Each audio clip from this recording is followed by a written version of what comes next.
Okay, welcome back. And we're talking about the administration of Bola Ahmed Tinubu in the past 10 months, the successes and challenges. And by the way, it's common knowledge now that President Tinubu will be flying out to, witness the inauguration of Senegal's Bassirou Faye. Again, another pointer to, Nigeria's rising profile. The president, as you know, is also the chairman of ECOWAS, and, strides have been made in that direction as well.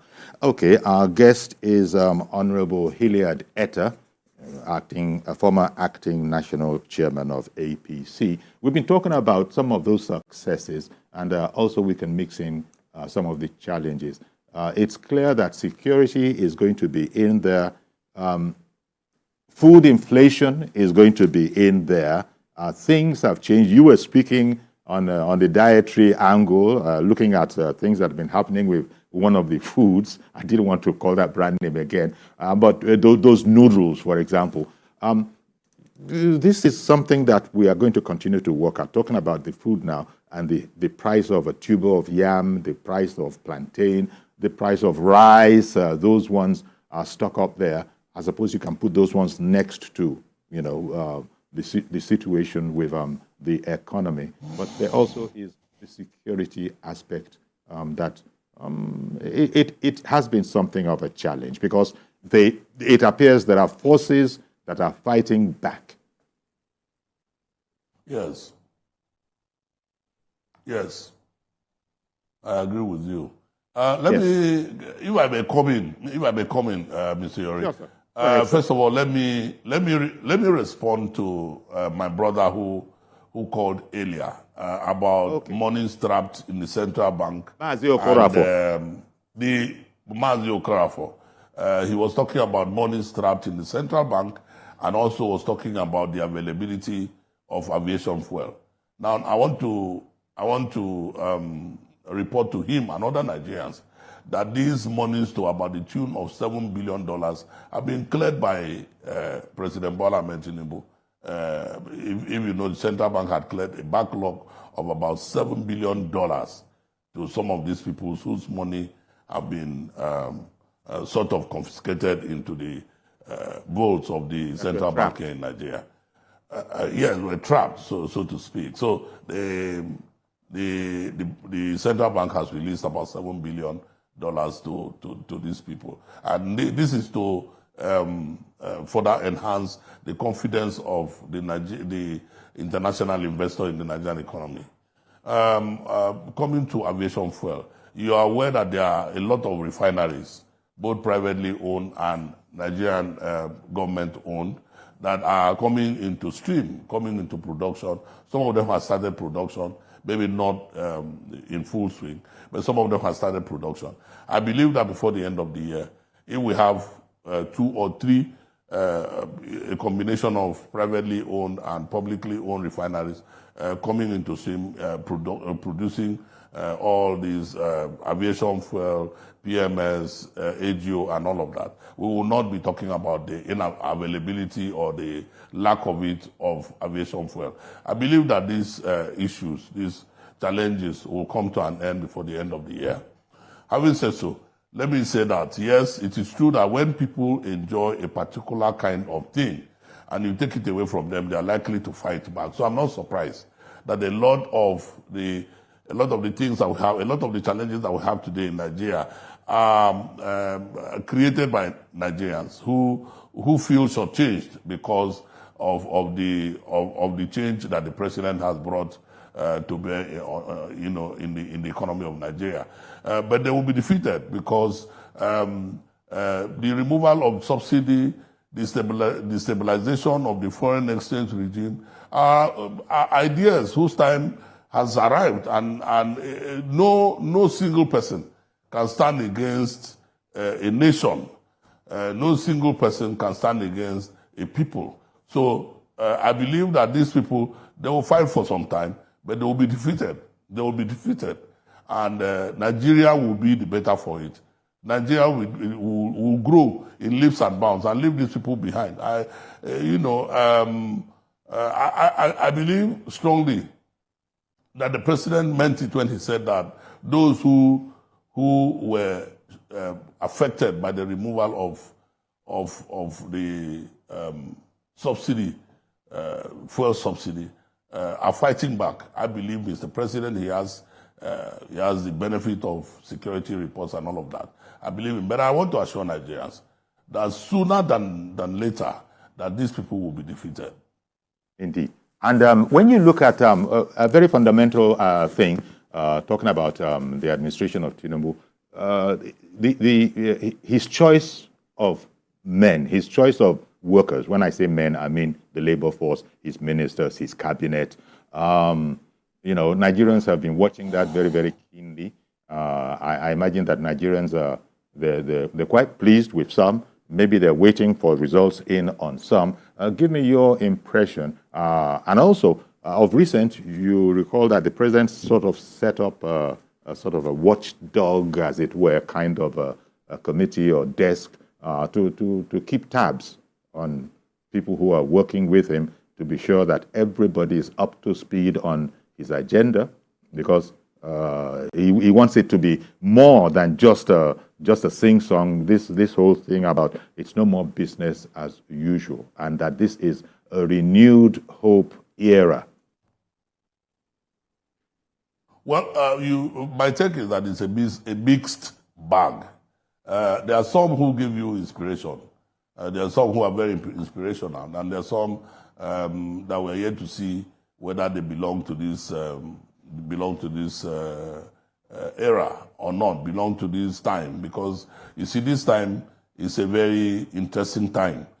Nigeria is at the point of a rebirth, a renaissance of some sort, and anybody who is not prepared, he will be found out. And like the president has said, that most of them who are not prepared to serve will be eased out. But I'd like to say something here, Mr. Yori. There are so many people in the party who believed in this president, not just from now, from the time that he was facing a former president when he was Lagos State Governor, when he was the only man left as a progressive governor. There were people who stood by him. There are people who believed in him. Even when we metamorphosed into the APC, there was a time that it was very, very unpopular for you to be found by his side. But there were people who stood by him, even at that time. And these people, some of them are very cerebral. You see, for the people who are down in government, there are some of them who are cerebral and inspirational, as I have said. There are some who are not. But I'll tell you, those who stood by Mr. President through these thick and thin, swam with him in different tides. I'll tell you what they have that those people do not have. The first one is their belief in his vision. Okay. For those who stood by him, even when it was so unpopular to be by him, there are people who believe in his vision. Number two, there are people of loyalty, extreme loyalty. And so when you go to war, you need soldiers around you who are loyal, who can take the bullet for you. So I'd like to say that, yes, Mr. President has appointed these people. Some of them, they are said to be technocrats. I'll tell you, among those people who are supporters of Mr. President, you also have technocrats. So I'd like for Mr. President not to shy away and look at the people who believe in his vision, because the president cannot be everywhere. The president cannot be everywhere. He has to choose people who believe in his vision, who will carry and run with his vision, whether he's available or not. And he should not be intimidated by the Nigerian media, who are just always talking about, don't patronize the politician. It is the politician who brought Mr. President here. Okay. And some of those politicians are also technocrats. They are very qualified and they have capacity. So we, the politicians, cannot be intimidated by certain sections of the media who will say, the job is not for the boys. When it was unhealthy and unpopular to be with the Mr. President, those politicians were the ones who stood by him. Okay. So I like that. Yes. So my take on it is that, yes, he has appointed these people. Yes, he has told us that he's going to weed them out, but I'm also asking him that do not shy away from those people who stood by you. Okay. All right then. But yeah, that's. But of course, the whole question about round pegs in round holes, you're not sacrificing that principle, much as I understand. No, we're not saying so. We're saying that if you look around, you will see if you have a round peg, you're going to find, if you have a round hole, if you look around you are going to see a round peg. And you see, let me tell you something. In the other regime, in Muhammad Buhari's regime, there's something that happened.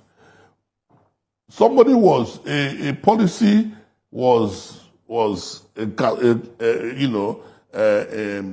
designed and thrown up by the APC, these socialist intervention programs.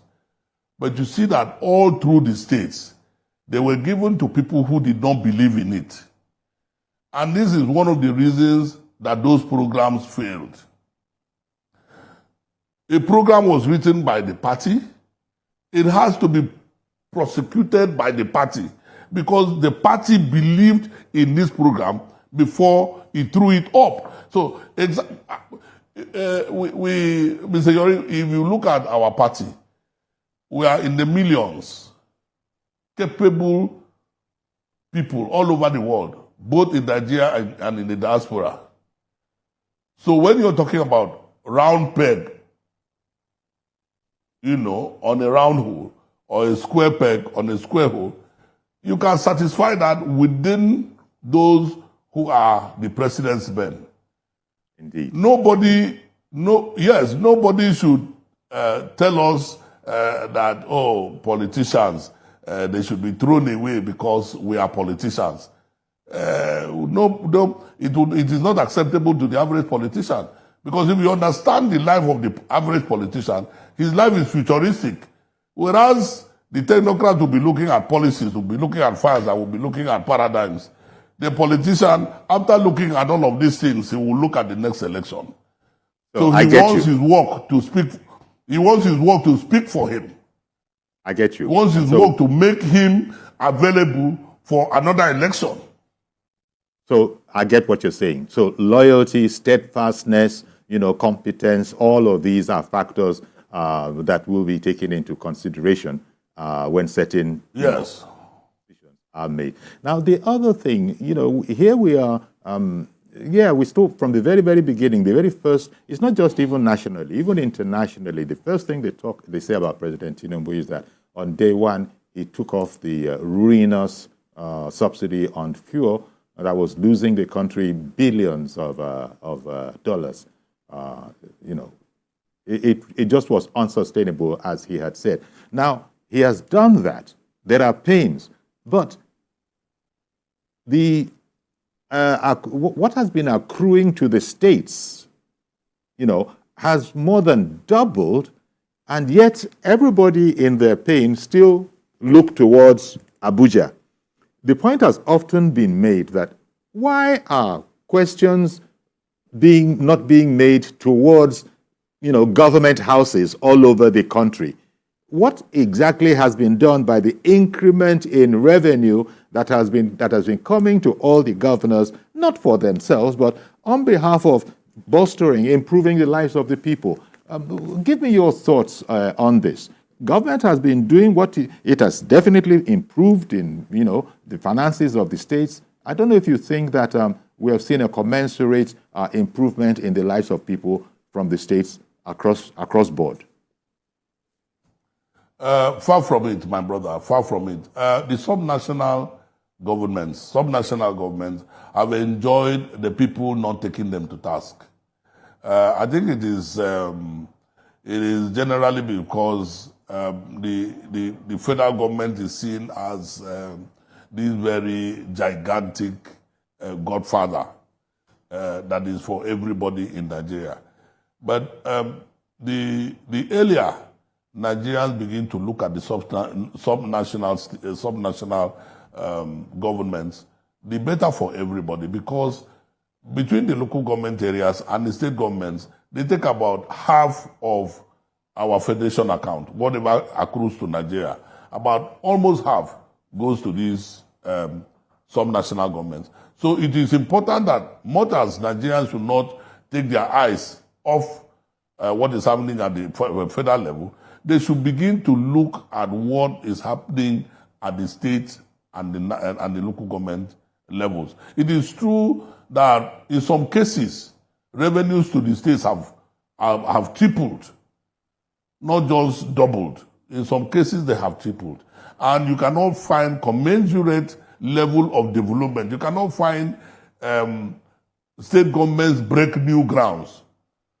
You know, state governments become creative for the sake of their people. It is important that the people begin to ask questions. It is important that they begin to ask questions. For some states, they are lucky. People like, they're lucky to have governors like Alex Oti, who is using whatever has come to him in a way that even the entire nation is aware that a governor is working in Abia State.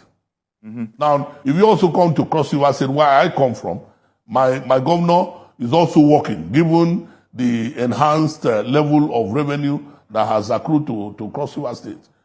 But you see, even in states where you ordinarily see as rich states, even before now, who have had their revenues doubled and tripled and quadrupled, even at some point, you can hardly find anything happening in those areas, and you begin to wonder what is really going on.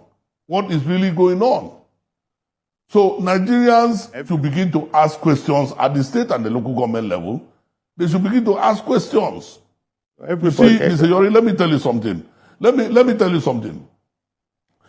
I have often asked myself that it is only the federal government that will take people to EFCC and ICPC. Have you ever seen a governor take anybody in his state to EFCC or ICPC to answer questions? Is it that the 37 or 36 states and the federal capital territory are territories of angels? I get what you're saying. This is the kind of question. Yes, this is the kind of questions that Nigeria must begin to ask themselves. Why is it that it is only at the national level that you have the government begin to question people? If, for instance, they find that there's something wrong in your ministry, they will invite the EFCC, they will invite the ICPC, they will invite the police, and all of that. Some have been prosecuted, some have been jailed, and some have been acquitted, as the case may be. But you hardly find, in fact, I am yet to find a state that will deliberately hand over its officials to the EFCC or to the ICPC and say prosecute them for what they have done with the patrimony of the people. Yeah. So you see, the governors are a problem in this country. And whereas I'm telling you, the moment we begin to realize that, the better for all Nigerians. The governors, I saw a report on out of school children in Nigeria. And you cry for the Nigerian children who are out of school for no reason of theirs. It's not their fault. That cannot be laid at the doorstep of Aso Rock. Yes, and you see the governors of these states, all of them residing in Abuja. Well, most of the governors that you have, yes, most of them are residing here in Abuja, doing nothing to deal with those kinds of situations. Well, we're going to have to leave it Nigerians here. will begin. We're going to have to leave it here, as you're saying. All hands need to be on deck. It's not just when we're talking about the Tinubu administration. No man is an island. Across the country, all the governors. It doesn't matter what the party is. That's not the way that the administration is dealing with them. Everybody is getting a lot more than it used to get, but it needs to show. But by and large, it seems to me that you are quite positive, and this is just 10 months in. By the time we've been at this for 4 years, We'll see how it will, where we will be.